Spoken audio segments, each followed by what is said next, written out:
Assalamualaikum warahmatullahi wabarakatuh.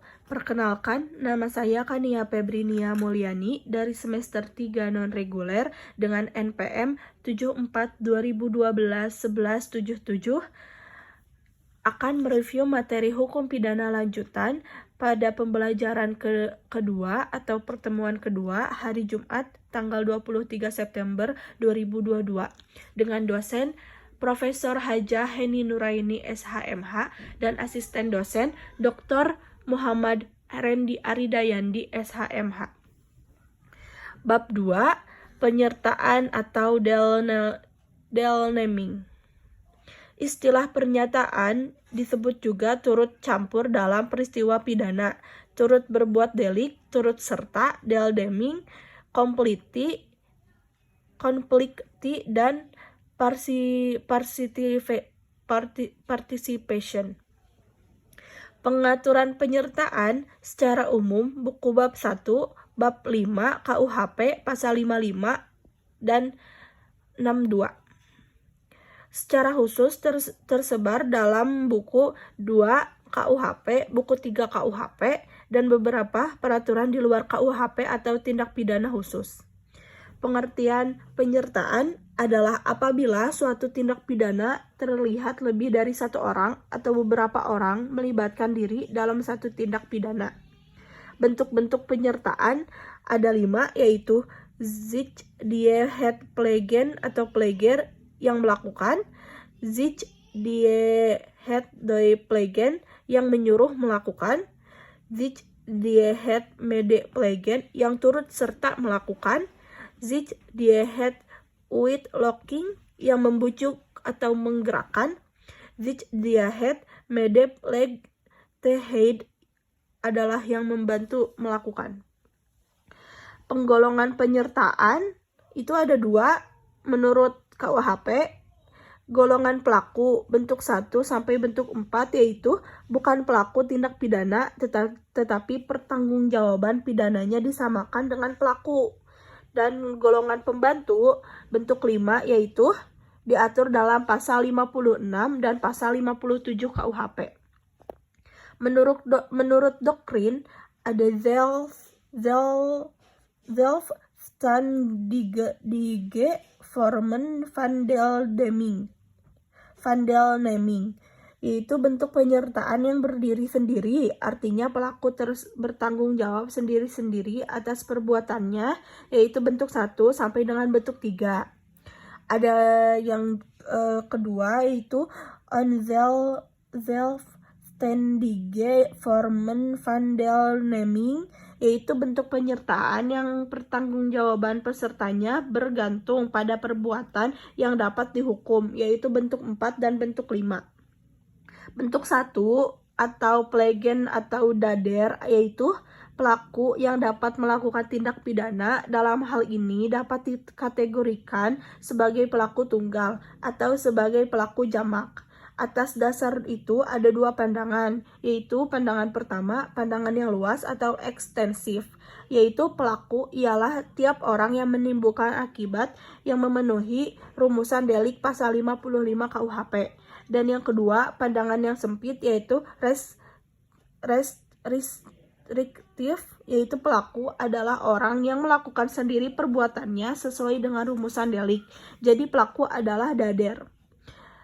Pelaku adalah orang yang melakukan sendiri perbuatan yang memenuhi rumusan delik, tetapi pembuat UU tidak menentukan secara pasti siapa yang jadi pelaku, sehingga menimbulkan kesulitan dalam praktek. Ada bentuk kedua yaitu doenpleger atau menyuruh melakukan, yaitu orang yang melakukan tindak pidana menggunakan orang lain sebagai perantara, tetapi perantara hanya berperan sebagai alat.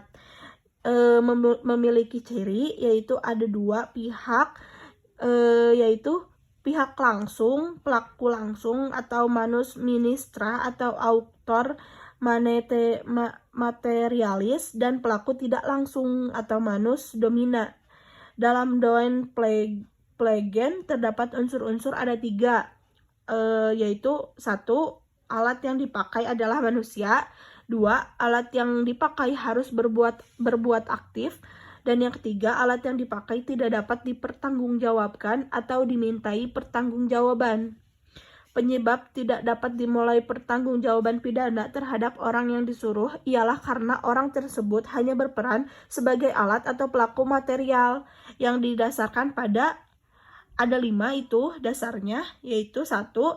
Tidak sempurna pertumbuhan jiwanya, ada di dalam pasal 44. Adanya keadaan yang memaksa dalam pasal 48. Ada perintah jabatan yang tidak sah, ada di pasal 51 ayat 2, adanya kekeliruan atau pemalsuan, dan yang terakhir tidak mempunyai maksud untuk melakukan kejahatan seperti diisyaratkan dalam undang-undang. Sekian review materi hukum pidana lanjutan pembelajaran kedua atau pertemuan kedua. Saya akan lanjut dengan review kasus jurnal untuk melengkapi tugas mata kuliah tindak pidana lanjutan. Saya akan mereview kasus tindak pidana pemalsuan merek dengan link jurnal https ijournal.uhn.ac.id /index.php /patik/artikel /233/354/4407. Pak Probo Subeno bin Slamet merupakan seorang petani yang telah melakukan tindak pidana dengan tanpa hak menggunakan merek yang sama pada keseluruhannya dengan merek yang terdaftar milik pihak lain untuk barang dan atau jasa sejenis yang diproduksi dan atau diperdagangkan dalam putusan nomor 87